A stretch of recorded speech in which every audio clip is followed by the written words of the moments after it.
La la la la. Good morning, Kuya! Good morning mga kapatid bahay. Wednesday po today, March 13, 2019 ha. Dalawang araw na lang. Yan din ang spelling ko eh. Napirma na ba? Napirma na. Tingnan natin. Malapit na matapos ang ating mga petsa Tatawin dito. nga ni Mama Yaya.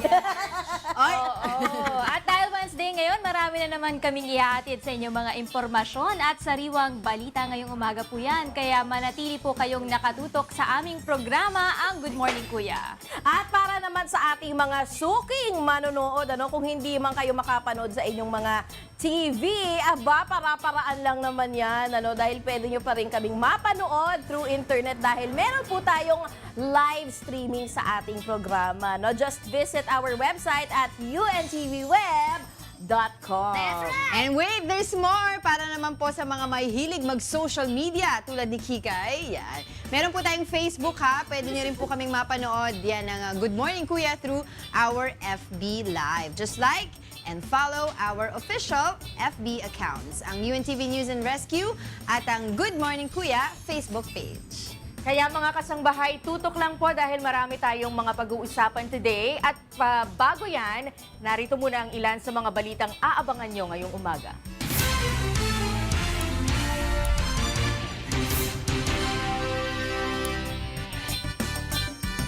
Bureau of Fire Protections o BFP nagpaalala sa publiko na hindi pwedeng inumin ang tubig sa mga truck ng bombero. Ilang mga negosyo na apektado ng water service interruption, pansamantalang nagsara. DENR planong magsagawa muli ng cleanup activity sa Boracay bilang bahagi ng periodic rehabilitation ng isla ngayong taon. Short film na sumasalamin sa katatagan ng mga kababaihang OFW itinampok sa pagdiriwang ng National Women's Month sa Toronto, Canada. At operasyon ng Boeing 737 MAX sa Singapore, pansamantalang sinuspindi. At yan po ang mga balitang aabangan ng ating mga kasangbahay. Pero bukod sa paghahatid ng mga maiinit na issue at napapanahong balita, syempre magbabalik tanaw din tayo sa ating kasaysayan sa ating Today in History. Isa sa mga masasarap na dessert naman ang tampok mamaya sa ating etymology. Kung ano yan, abangan niyo po mamaya yan ha, Kikay. Abangan ka talaga yan! Basta, Di man makakain, Basta papanoorin pagkain. lang naman. Manonood lang. oh, isa pa sa abangan natin, syempre dahil Wednesday ngayon, si Mr. Mon Acoba na representative po ng PhilHealth. Marami po siyang i-discuss sa atin tungkol naman sa ating PhilHealth concerns. Kaya wag po kayong maglilipat ng inyong mga channel. Pero bago natin puntahan ang lahat ng yan, narito muna ang ating top stories for today.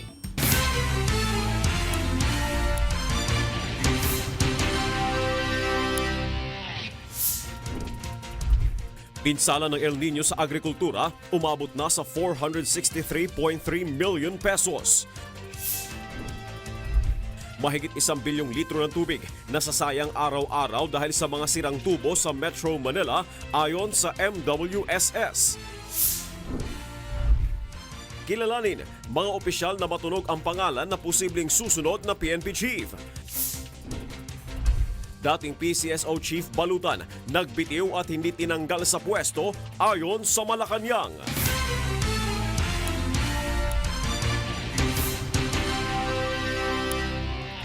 Good morning, magandang umaga po. Good morning, Nina. Hi Kuya, good morning. It's, ano ba ngayon? Wednesday. Wednesday. March 13. Magaganda ang ngiti nila.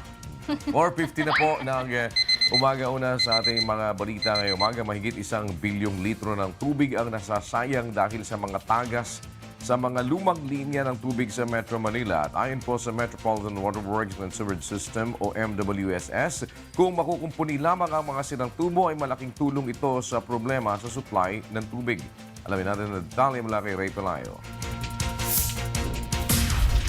Nasa 4 na bilyong litro ng tubig ang nanggagaling sa Angat Dam kada araw para sa supply sa Metro Manila at ilang karatig lugar.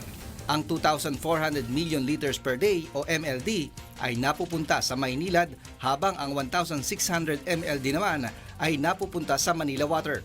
Ayon kay MWSS Administrator Reynaldo Velasco, nasa 39% ng supply ng Maynilad ay natatapon lamang dahil sa tagas ng mga lumang tubo. 11% naman ng supply para sa Manila Water ang natatapon din. Ito ang tinatawag na system loss o non-revenue water. Pero kung susumahin anya ay malaki na ang ibinaba nito mula sa dating 63% noong 1997 bago pasukin ng mga pribadong kumpanya ang serbisyo sa tubig sa Metro Manila. Kung mababawasan pa anya ito ng kalahati ay malaking tulong lalo na't tumataas ang konsumo ng tubig. Kaya sanang makapag-supply nito ng nasa 1 milyong mga bahay. So sabi namin, kung may baba mo yan sa 19% by 2022, that means between now and 2022, sa 20% of 2,600, mayroon kang 520 million liters per day. Kasing laki na halos ng Wawayan. Ayon sa MWSS, nahuli na kasing nag-take over ang Maynilad kaya't ngayon pa lamang nakapagpapalit ng lumang linya ng tubig. Ayon sa Maynilad, malaki rin ang halagang kailangan sa rehabilitasyon ng mga tubo. Ang Manila Water naman ay nasa 11% na lamang ang system loss, subalit kapos pa rin ang nakukuha nila dahil sa paglaki ng konsumo ng kanilang mga consumer.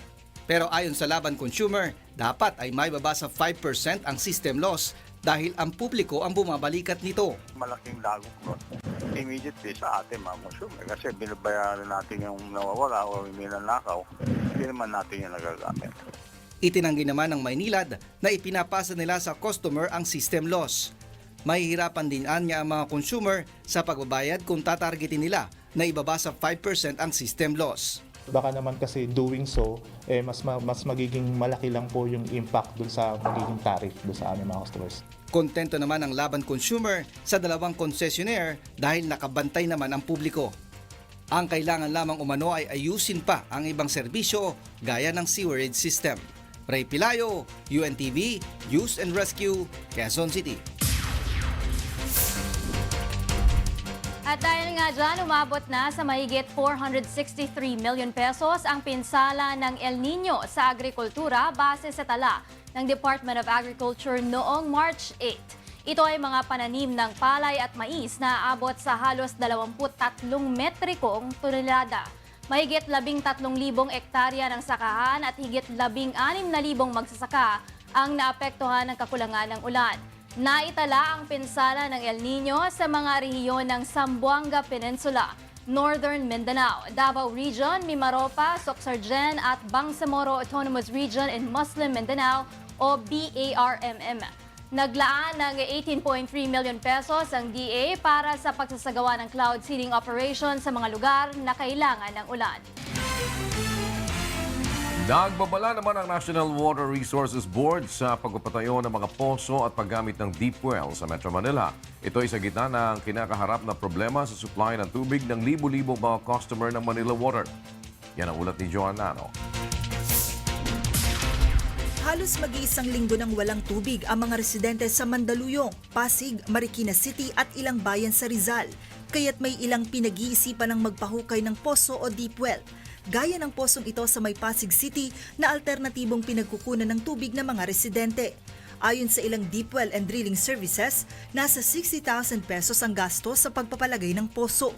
Nakadepende ang lalim nito sa level ng groundwater sa lugar. Dito po sa Laguna, kasi dito sa Laguna, shallow well lang. So, bali 6 pipes lang dito, 120 feet. Pagka po may motor, kompleto, tangke, mga 60,000.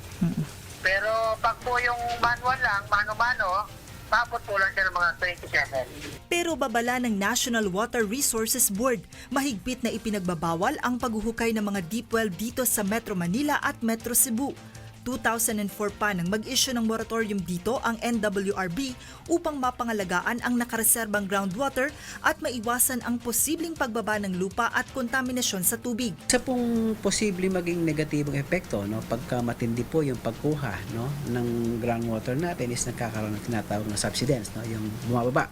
Kapag may natatanggap na report, sorpresang nag-iinspeksyon ng NWRB sa mga iligal na deep well at otomatikong ipinasasara ang mga ito. Pinagmumulta rin ang may-ari nito depende sa tagal ng poso at dami ng tubig na nakonsumo.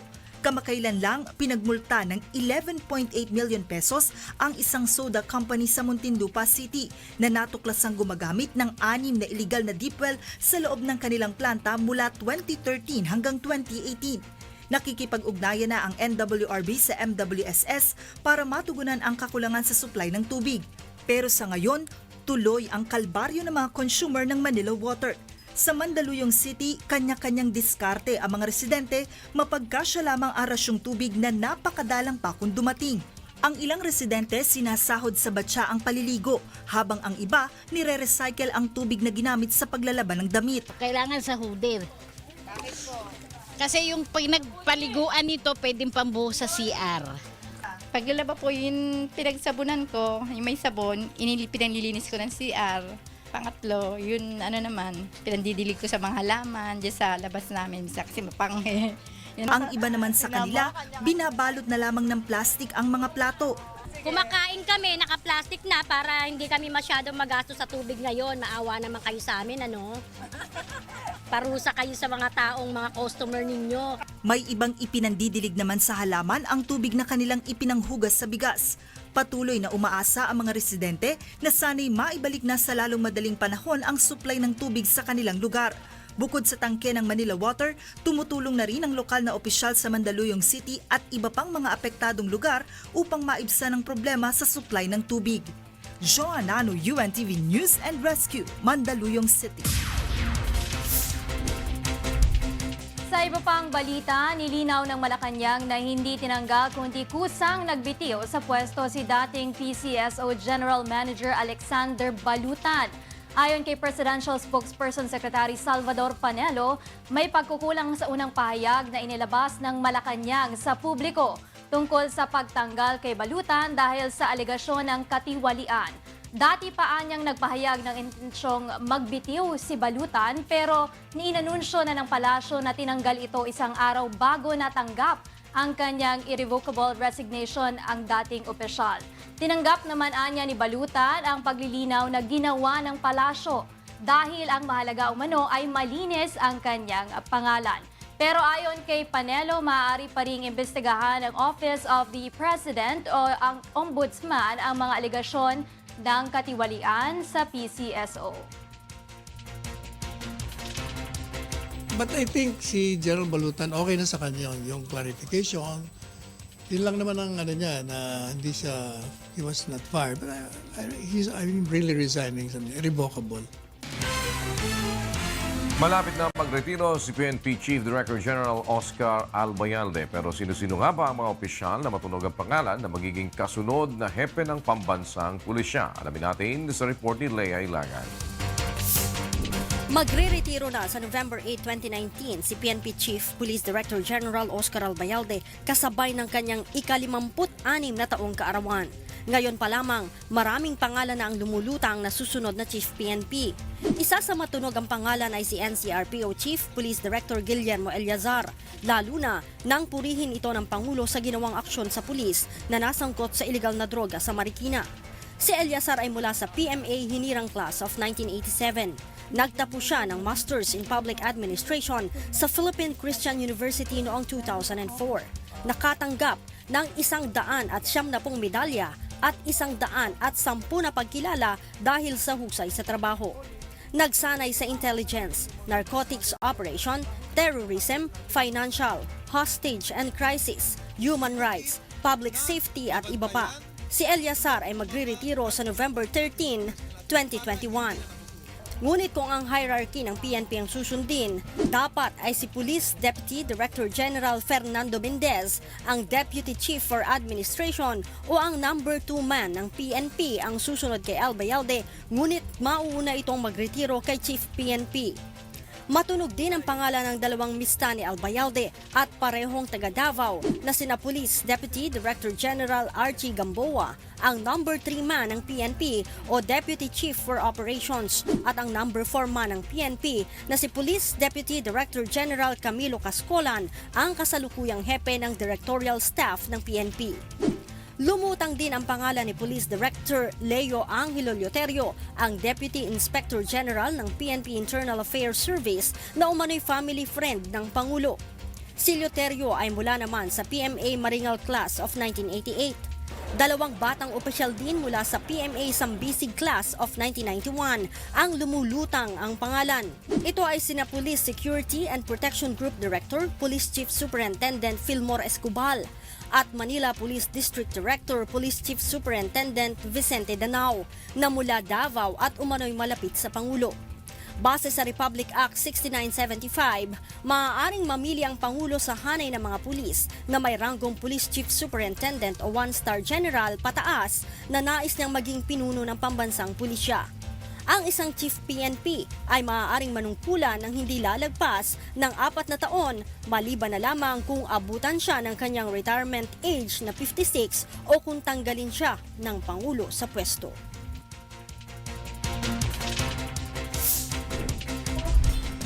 Sino nga ba ang susunod? Kanya-kanya na yan. Mano ka na yan. Mano ka na. Sino mga manok nila? Sabi mo nga kuya, mahaba-haba di ba? Hanggang 2021 yung kanya. Kung si Eliasar. Pero mga bata pa din yan.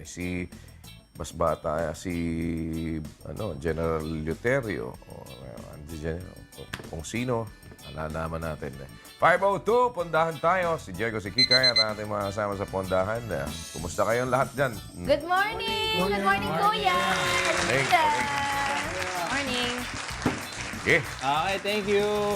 Hindi basta-basta nagrarasyon ng tubig ang Bureau of Fire Protection sa mga lugar na nakararanas ng water service interruption. Ngunit kung nakararanas ng krisis sa tubig at nagpasaklolos na sa BFP ang alkalde ng lugar, nilinaw ng BFP na hindi rin maaring inumin ang irarasyon nilang tubig. Tingnan natin ang ulat ni Lea Ilagan.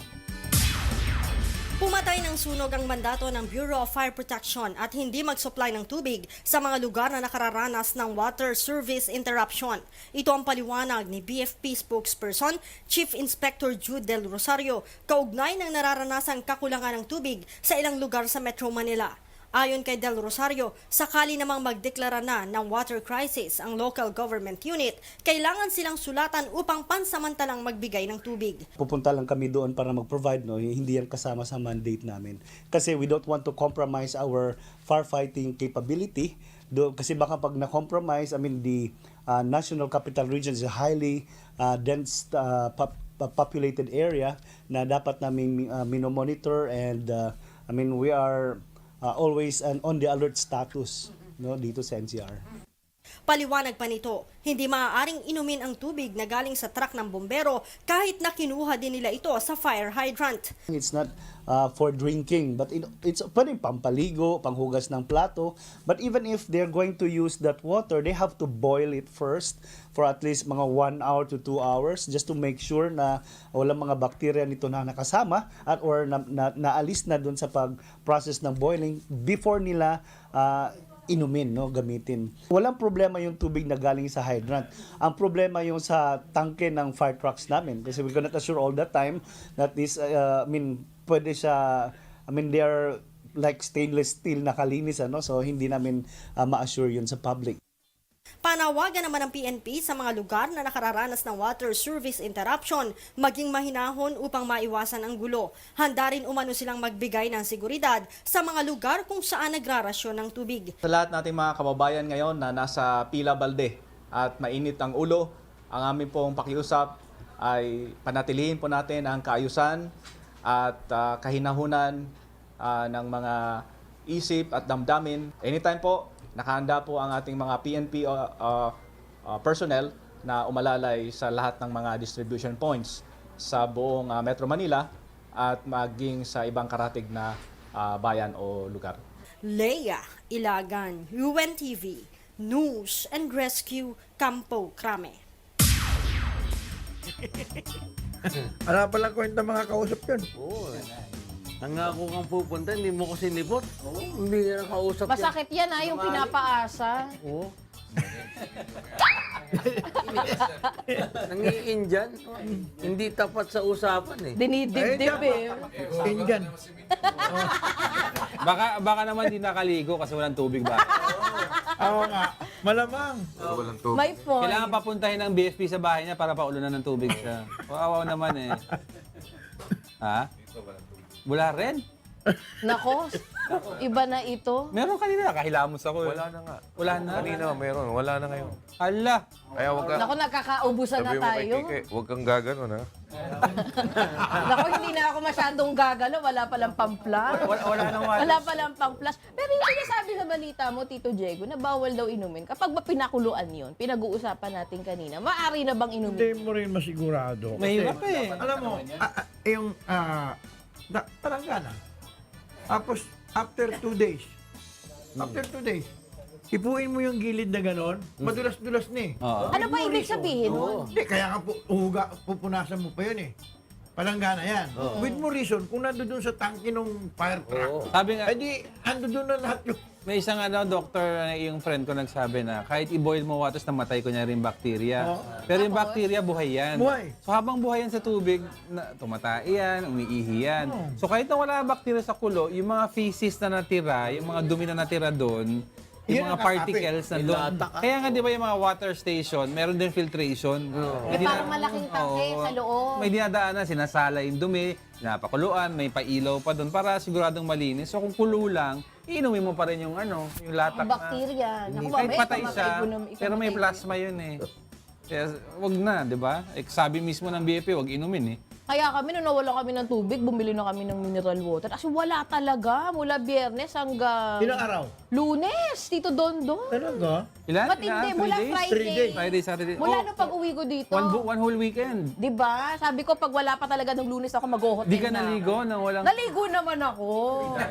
Mineral water lang, pero pahirapan din Pero ito speaking of wala pa ring tubig, pansamantalang nagsara ang ilang mga negosyo na apektado ng kakulangan ng supply sa tubig. Dahil may mga serbisyo rin ng ilang mga establishmento na itinigil muna. Alamin natin ang buong detalye sa ulat ni May Bermudez. Pakikiligo sa lugar na may tubig ang solusyon ng mag-amang ito na naapektuhan ng water service interruption. Sa halagang 25 pesos, sulit na raw ang paglublob nila sa public swimming pool na ito sa Quezon City. Walang tubig sa amin ngayon kaya sinama ko na lang anak ko, naligo muna kami dito. 12 noon pa babalik.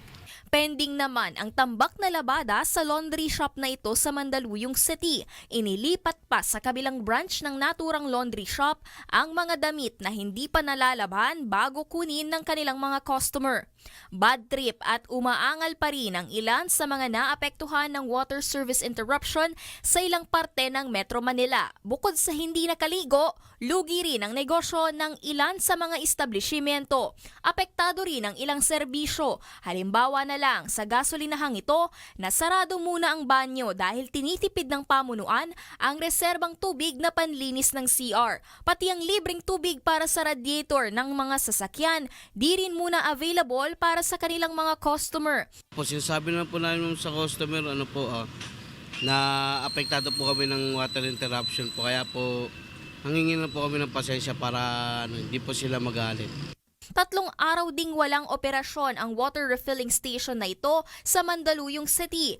Anang may-ari nito, pati ilang customer nilang nagmamakaawang magpa-deliver ng tubig ay nahirapan silang pagbigyan. Minsan nangungulit sila na kahit panligo lang, panghugas-hugas ng mga pinggan nila. As much as possible, ang ginagawa namin, talagang yung dadaan sa tamang proseso ng yung mga filters, dadaanan niya. Pero kung hindi namin din binibigay kasi malay ba namin kung sinasabi lang nilang panghugas lang o kaya pang ligo, yung pala, iinumin din nila. Nanghihinayang din sa tip na dapat sana'y makukuha ng nagtatrabaho sa car wash shop at sa kantin si Nadja. 5 ang anak niyang nag-aaral pero may ilan na kailangang magsakripisyo dahil bawas na ang kanyang kita. Yung 2 ko hindi ko pinapasok kasi walang baon. Kasi walang tip yun ang pang araw-araw namin pandagdag din araw-araw namin yun katulad ngayon, walang kinikita yung amo namin. malamang wala rin kaming kitain.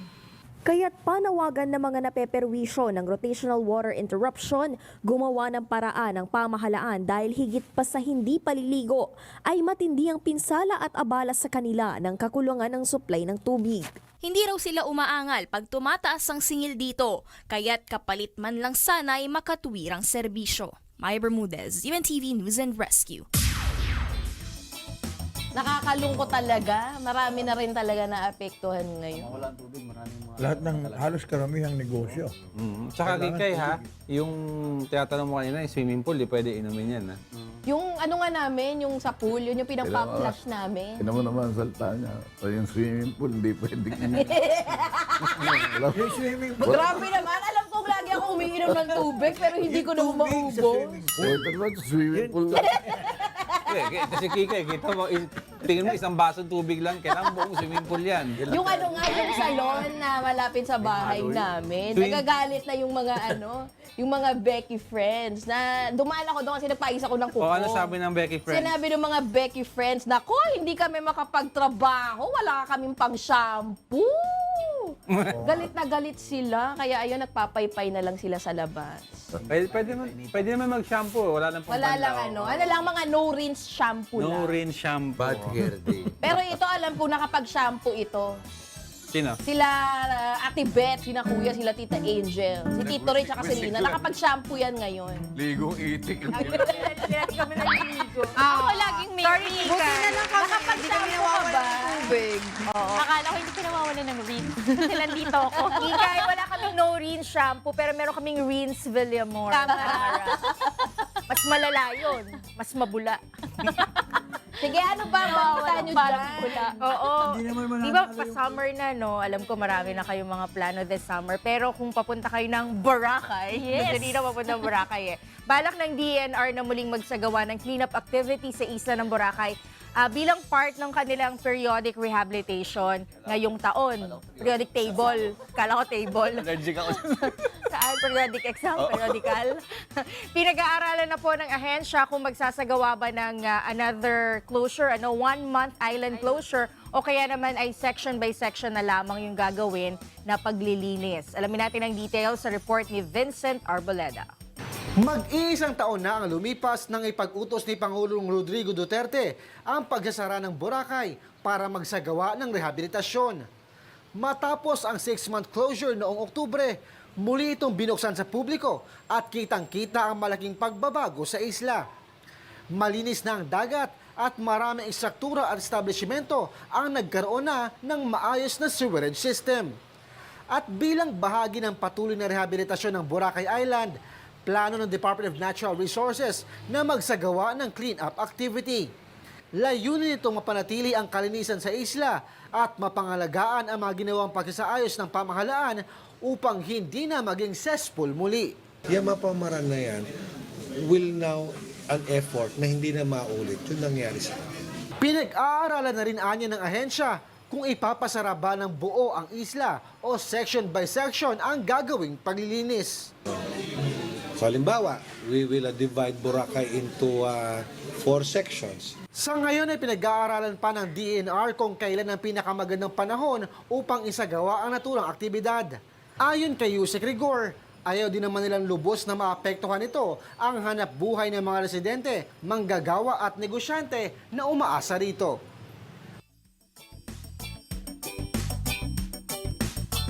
Ayan, maganda naman yun, hindi lang sila ningas kugon, diba? So start lang, tapos ayun na naman, baka mapabayaan. Pero I don't think so na magkakaroon sila ulit ng closure. Lalo na ngayon, summer, marami na kasing nakabook din doon. Correct. Tsaka sobrang stricto pa rin daw until now. Kasi like yung mga planong magpunta doon, hihingin pa rin nila yung mga flight details mo, kung Booking. kailan ka uuwi, sa hotel ka magsistay. Hinihingi pa rin nila yan ahead of time, bago kanila papasukin doon. It's still possible naman kung kailangan talagang isara, di ba? Kesa naman 6 na buwan na namang isara. Oo, pero oo. they have to schedule it. Summer kasi ngayon, maraming nakabook na papunta hindi siguro, doon eh. Hindi siguro ngayon. Pero ako, mas gusto ko yung ano na lang, section by section Oo. na lang yung closure para hindi din ma-hamper yung operation operations ng mga hotels at saka yung mga trabaho din ng mga tao doon, magrereklamo na naman yung Malulugi na naman daw sila. pero kapag yun nga, nagkaroon ng closure. dire-diretso lang yung pagtatrabaho ng DENR. And hindi lang Boracay yung kanilang binabantayan ngayon. Marami na silang mga plano. Oo, alam ko sa Morong, nag-check din sila dyan. Marami din Sa silang Coron, mga Palawan, oo, diba? mga permit na... Siargao.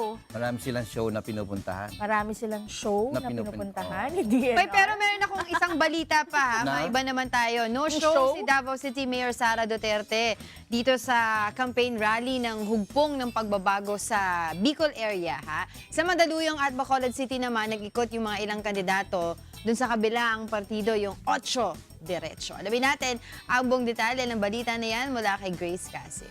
Nangampanya sa mga Bicolano ang ilan sa senatorial candidates ng hugpong ng pagbabago na sina Congressman Dong Mangudadato at journalist Jiggy Manicad at representante ng ibang kandidato. Kilalamang baluarte ni Vice President Leni Robredo ang lalawigan, mainit pa rin ang pagsalubong ng mga Bicolano. Pero hindi naman nakarating sa campaign rally si Davao City Mayor Sara Duterte Carpio na chairperson ng partido. Nirepresenta na lang ito ng kanyang kapatid na si Baste. Ayon sa ilang senatorial candidates, walang kinalaman ang nakaraang sagutan ng presidential daughter at ni VP Robredo sa hindi nito pagdalo. Hindi rin umano ito makakaapekto sa kanilang kampanya. Yung kanyang anak ay may sakit, anak ni Mayor Sara, so hinahanap siya at kailangan niyang attendan.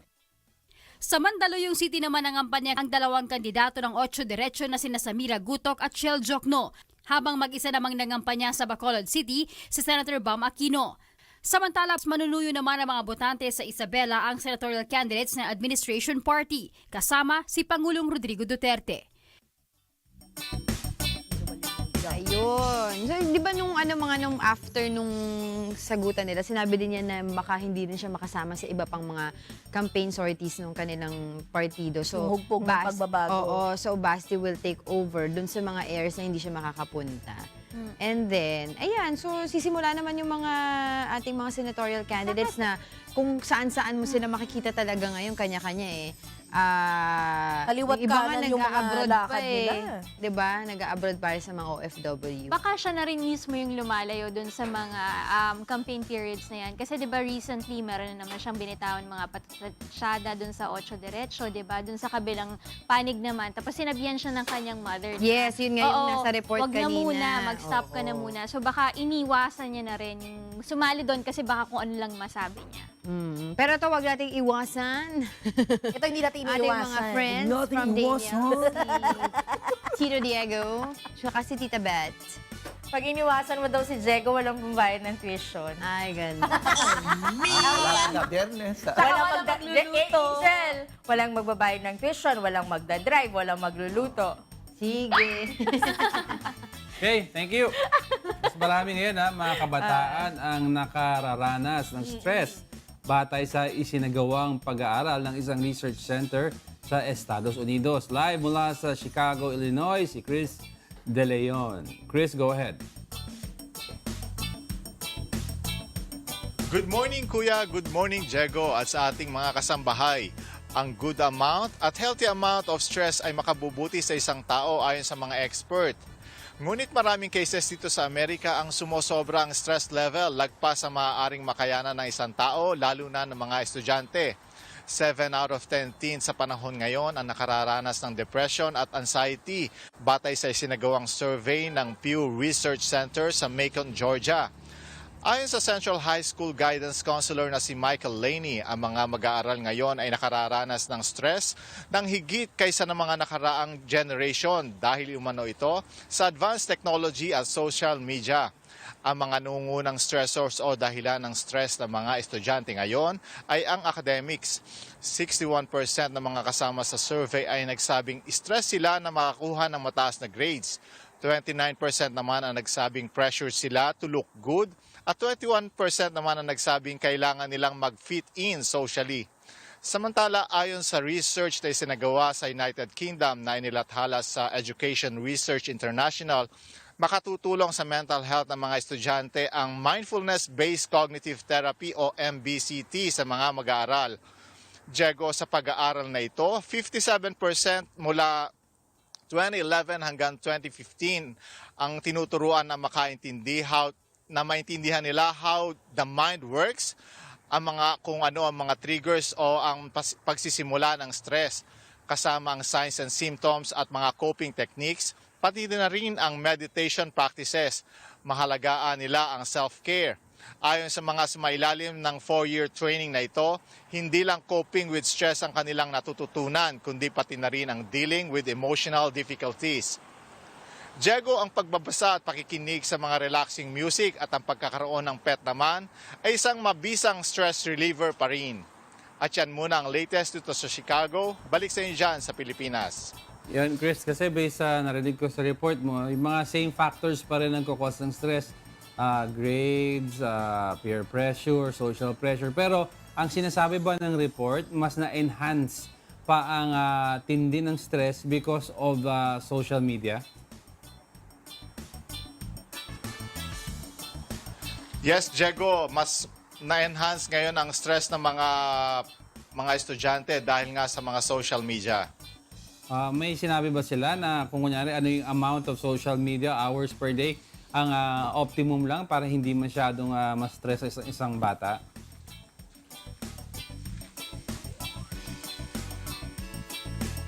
Yes, sinasabi nila na konting oras lamang, like mga 30 minutes in between sa kanilang pag-aaral para hindi talaga ma-stress yung mga estudyante. Okay, sige. Thank you, Chris De Leon, live mula sa Chicago, Illinois, USA. From Chicago, punta naman tayo ng New York. At karamihan daw po sa mga empleyado na may mental health problem ay hindi nagsasabi ng kanilang o hindi nagsasabi sa kanilang employer. Ito ang lumabas sa isang pag-aaral na ginawa o isinagawa sa Estados Unidos. Kaya naman pinagbibigyan ng pansin sa mga employer ang mental health o pinabibigyan ng pansin sa mga employer ang mental health ng kanilang mga manggagawa. Alamin natin ang details sa report ni Cherry Pama live sa New York, USA. Cherry, good morning. Good morning, Kuya. Good morning, Beth. Sa ating mga kasambahay, Beth, halos 44 million adults sa United States ang na-diagnose na mayroong depression. Ang iba sa mga dito ay nakararanas ng stress at anxiety sa kanilang mga tahanan at trabaho, ayon sa Anxiety and Depression Association of America. Dapat maunawaan ng mga employers na ang mental health disorders ay isang importanteng issue na hindi maaring ibaliwala. Maaring makaapekto sa work performance ng isang employee ang poor mental health. Base sa isang survey mula sa Harris Insights and Analytics for the American Heart Association, 88% ang nagsasabing merong responsibilidad ang mga employers sa overall mental health ng kanilang mga trabahador. Beth, naniniwala din ang mga majority ng mga empleyado na importanteng bigyang pansin ang mental health sa workplace. Sa parehong survey din, 63% ng mga trabahador na na-diagnose na mayroong mental health disorder ay hindi nagsasabi sa kanilang mga employer patungkol sa kanilang diagnose at $210 billion ang estimated na ginagastos ng Estados Unidos sa depression annually, ayon sa 2015 study mula sa Journal of Clinical Psychiatry. Beth, maaaring mag-encourage ang mga business leaders na magkaroon ng open conversation patungkol sa mental health issues upang makasuporta sa mga treatment. At yan ang latest dito sa New York City. Balik sa inyo dyan sa Pilipinas. Cherry, ano normally yung anong klaseng mental health disorder ang na-experience sa mga workers dyan? Actually, Beth, sari-sari tulad ng anxiety, changes in behavior. Usually, ang isa sa mga indicator ng isang empleyado ay may stress, ay nagkakaroon ng change in behavior. Minsan, at the initial work performance, okay yung interrelationship nila sa kanilang mga katrabaho, and later on, nagkakaroon ng change in the mood. Minsan din, nagkakaroon nga ng low level of performance, lots of absenteeism, at minsan, hindi nga nila nakukuha yung expected performance ng kanilang mga supervisors sa kanilang mga workplaces. That's the reason why nag-come up sila ng survey. And dyan, syempre hindi mo naman po pwedeng tanggalin basta itong mga empleyado na nagsasuffer ng ganitong mga klaseng sitwasyon. So sa ngayon, wala pa talagang nakukuhang tulong yung mga empleyado na merong problema na ganito. Actually, Beth, ang mga employer dito sa Estados Unidos ay may kanya-kanyang policy sa kanilang kumpanya tulad ng mga wellness program. Meron silang mga program na nag-eengganyo sa mga empleyado na pumunta sa mga gym, may mga discount sa membership fee, meron ding mga activities, monthly activities na pampastress reliever nga sa mga empleyado, lalo na dito sa New York City, na yung level ng stress at way of living ay mataas ang in demand. In demand nga ang competition sa trabaho. Alright. Sige, Cherry, how's the weather dyan ngayon sa New York? Ngayon, Beth, papunta na tayo sa spring, kaya from cold, nagiging warm na yung temperature natin dito. Ilang degrees? Nasa 6 degrees Celsius na tayo, Beth. At ang mga tao, ang mga residente, excited na para sa mga sari-saring outdoor activities. At mga estudyante getting ready na rin sa kanilang spring break, Cherry. Thank you, Cherry Pama from New York, USA. Yes. Problema ang mga nagpuputukang mga tubig sa mga residente sa Calgary, Canada dahil sa malamig na panahon. Magtatagal pa ayon sa Utilities and Environmental Protection ng Calgary. Live mula sa Calgary, Canada, si Grace Cardano. Grace, go ahead. Good morning, Diego. Good morning, Beth. Sa unang linggo pa lamang ng Marso, 80 na ang natanggap na tawag sa city services related sa frozen water. Ito ay kumpara sa 10 lamang noong 2018. Ang nagpuputukang tubo o pipes ang isa sa naging resulta ng frigid o napakalamig na panahon dito sa Calgary, Canada. Tinawag na Frosty February ang nakaraang buwan na nakakita ng frost depth na umabot sa 3 meters ngayong taon kumpara sa 2 meters lamang noong 2018. Kahit napapataas na ang temperatura sa susunod na araw, palala pa rin ang problema sa pag-burst ng mga pipes ayon sa Utilities and Environmental Protection ng Calgary. Bagaman magiging mas maigi ng panahon, hindi pa rin agad mawawala ang problema sa frost sa ilalim ng lupa ayon sa General Manager ng opisina. Ayon din sa mga matatagal ng empleyado ng Utilities and Environment Services Office ng Calgary, ngayon lang daw sila nakakita ng ganitong sitwasyon sa mahigit na 40 taon. Pinapayuhang ang mga homeowners na hayaang patuluin ang mga gripo na kasing kapal ng pensil upang iwasan ng freezing. Bibigyan naman ng gobyerno ng adjustment sa kanilang water bills para dito. Pero kung ang sumabog naman ng mga tubo ay sa loob ng property ng mga homeowners, ang mga ito lamang ang mag-shoulder ng gastos para sa repairs nito. Diego at Beth, kailangan din siguraduhin na wala masyadong build-up ng snow sa kanilang mga lugar at mag-ingat sa mga icicles na nakasabit sa bubungan. Ang mga alolo din ay siguraduhin nakababa o nakataob ayon kay Mr. Darrell Paul, isang building consultant.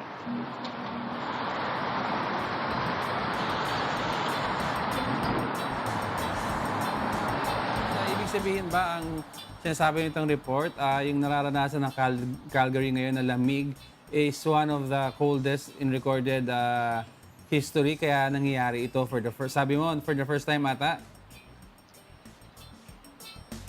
Yes, Diego, tama yan. Noong 1970s nga, simula ng 1970s, hindi pa sila nakaranas ng ganito ka-extreme na weather sa Calgary, Canada. Okay, thank you, Grace Cardano, live mula sa Calgary, Canada. Right, mga friends natin, nasa pondahan ni Kuya. Hello, good morning. Si Jel naman. That's right! That's right! Ito kami muna magbabalita ha. Pansamantalang sinuspende ang mga operasyon ng lahat ng klase ng Boeing 737 MAX sa Singapore. Matapos nga po yung 2 fatal accidents sa loob lamang ng halos 5 buwan. Alamin natin ang buong detalye. Nagbalita na yan mula kay Mary Jo Maleriado na nasa Singapore. Mary Jo?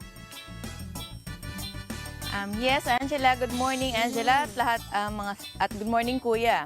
Sinuspindi ng Civil Aviation Authority ng Singapore alas 2 ng hapon kahapon ang operasyon ng lahat ng variants ng Boeing 737 MAX aircrafts paalis at parating ng Singapore matapos ang dalawang fatal accident sa loob lamang ng 5 buwan.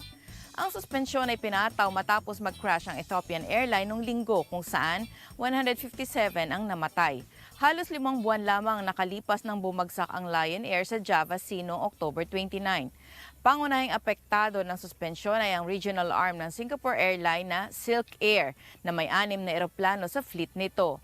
Ang iba pang apektadong airlines ay ang China Southern Airlines, Garuda Indonesia, Shandong Airlines at Thai Lion Air. Ang Singapore ay ang unang bansa na nagpatupad ng blanket ban dahil di lang B737 MAX ang nakaban dito kundi lahat ng variants ng naturang eroplano. Unang nagban noong Lunes ang bansang China at Indonesia sa lahat ng B737 MAX 8 aircrafts.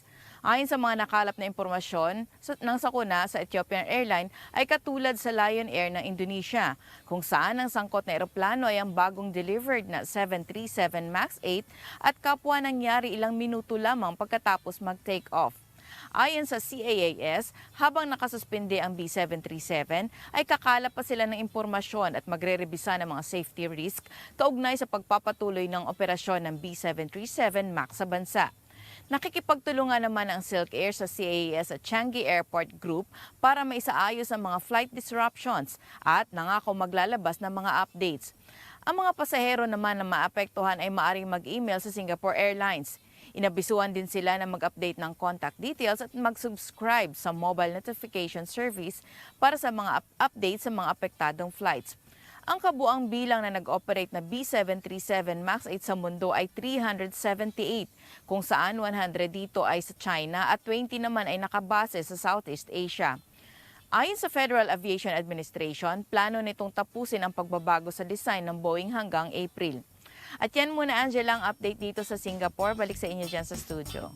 Mary Jo, hanggang kailan daw yung suspension dyan sa Singapore? Kasi I understand, pati sa US and other countries, they have also suspended yung paggamit nga ng Boeing MAX na yan. Pero dyan sa Singapore specifically, do they have a separate suspension, kumbaga, details sa paggamit nga nung Boeing MAX? Angela, ang pahayag ng Singapore Airlines, temporarily suspension ito until further notice.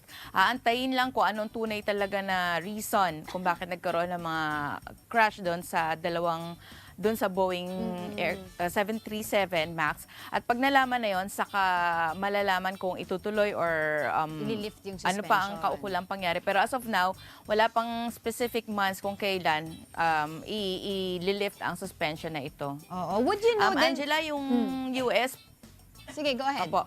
US and Canada, hindi pa po sila nakaban. Sila lang yung dalawang bansa na hindi pa nagban ng hindi pa. MAX aircraft, Oo. MAX na 737. Yes, Angela. Kasi parang may nabasa rin ako, nagsasabi nga yung sa Europe at saka US, yung EU. Okay. Anyway, so pero would you know also din ba kung, kasi sabi nga nila, they've gone back to the investigation since nung unang crash sa Indonesia. Tapos tinignan daw nila yung yung flight controls and everything. Tapos binabago din nila yung mga training guides and all. Pero how is it going so far? Bakit nangyari daw itong pangalawang crash? Kung umpisa pa lang ay chine-check na nila yung mga flight controls. Opo. Actually, nabasa din natin ang ulat ng Boeing na itong February nga, ang itong nangyari sa Ethiopian Airline, kaka-deliver nga lang ng plane and it underwent a rigorous training and checking. Pero however, as of na-recover naman yung black box or yung mga communication ng plane nitong sa Ethiopian Airline, pero wala pa rin silang specific na dahilan kung ano nangyari. Although, Angela, matatandaan dun sa Lion Air, ang isang hinihinala nila na dahilan ay dahil doon sa anti-stall. Itong model kasi na ito, may bago siyang system na anti-stalling. Nagkaroon ng difficulty yung mga yung pilot noong sa Lion Air. Pero dito sa since kaka-recover pa lang nung box, hindi pa nila ma-sure kung pareho nga ba na ang problema ay during, although ang similarity is during take-off, pero hindi pa naibabaan ng tunay na dahilan. Isa rin na sinasabing dahilan, it could be probably a human error. Pero as of now, wala pa nilalabas. Since yung unang crash ng Lion Air, hindi pa nila matiyak kung anong tunay na dahilan. Okay, sige. Maraming salamat kay Mary Jo Maleriado mula sa Singapore. Opo, Angela. Ay, Dito yung mga babati kasama kayo, ko no? para Sige, bumati go po. ahead. Opo. Ayan, mula sa mga kasama dito sa Singapore, bumabati kami ng Good Morning, Kuya! Alright, maraming salamat sa inyo dyan sa Singapore and thank you, Mary Jo Maleriado. Grabe kasi yung nangyari na yan di ba yung crash na yan. Eh, ito nga yung binabasa ko kanina, yung EU yung nagsuspend nung all flights, nag-bar nung flight ng Boeing. Rina. Pero ito naman, may iba naman tayo ng usapan dahil ito nag-viral sa social media ang may-ari naman ng isang kilalang durian industry sa bansang Thailand pagkatapos nga mag-offer na bibigyan niya ng pabuya ang mapalad na lalaking mapipili ng kanyang anak. Alamin natin yung buong detalye mula kay RK Liorca. Hi RK, good morning! Good morning, Kuya, at good morning din dyan sa inyo sa studio, Rina. Pinag-uusapan pa rin nga ngayon sa social media ang viral offer ng 58 anyos na Thai durian tycoon na si Mr. Anon Trotong. Sinabi niya sa kanyang Facebook post na bibigyan niya ng 10 kotse, house and lot, 2 durian markets at 10 million baht o katumbas ng 17 million pesos ang lalaking magwawagi ng puso ng kanyang bunsong anak na si Karnsita Rotong, 26 years old, na graduate with flying colors at fluent sa English at Chinese. Dagdag pa nito, hindi batayan ang yaman at natapos na edukasyon ng lalaking gustong sumubok at handa siyang ipasa ang nasimulan niyang negosyo sa lalaking karapat-dapat para sa kanyang anak. Umani ng iba't ibang reaksyon ito, lalo na mismo sa kanyang anak na nalaman lamang ang balitang ito mula sa kanyang mga kaibigan. Ayon sa kanya, ito ay nakakatawa, ngunit nirerespeto niya ang desisyon ng kanyang ama. Subalit, makalipas lamang ang ilang araw ay binawi ni Mr. Rotong ang kanyang salita at sinabing hindi na magkakaroon ng paligsahan para dito dahil di umano'y umabot sa 1,000 aplikante ang gustong sumubok sa offer na ito at maging ang kanyang asawa mismo ay hindi sang-ayon dito. Sa huli, humingi ng paumanhin si Mr. Rotong at ang kanyang anak sa lahat ng lalaking gustong manligaw sa kanya at sinabi niyang, love takes time. Balik sa inyo dyan sa studio. Oo nga. So, paano na ngayon yun, yung mga gustong manligaw na dun sa kanyang bunsong anak? Bahala na yung babae na pumili kung sino yung gusto niya. Bale, ang sabi niya, Rina, sabi ng tatay niya, hahayaan na lang niya ng ma-in-love yung kanyang anak in a natural process, sabi niya. Oo, pero tanong ko lang, dyan ba sa bansang Thailand, usually, anong edad ba yung nagsistart sila na mag-asawa na, ganyan? Kasi di ba dito, nauso na rin yung mga late 30s na bago ka mag-asawa. Pero dyan ba, uso pa rin ba yung bata nag-aasawa na sila sa bansang Thailand? Dito, 25 above ang marrying age. And actually, medyo ironic nga ito, Rina, kasi dito sa Thailand, bago ka makapangasawa ng isang, kung ikaw ay lalaki at gusto mong pakasalan ng isang babae, kailangan mo ng isang dowry. So, this time, yung anak or yung babae, yung magulang ng babae ang magbibigay mismo ng pera o pabuya. Kaya dumami din yung aplikante. Oo, pero uso din ba dyan yung mga tinatawag nilang fixed marriage? Kasi di ba sa ibang bansa, meron din na fixed marriage, no? Dyan ba, uso din ba? Lalo na dun sa mga, sa king of, meron, kingdom of di ba? Meron ba kayong sa mga prime minister, ganyan? May uso ba sa kanila yung mga fixed marriage dyan? Especially yung sa matataas na class?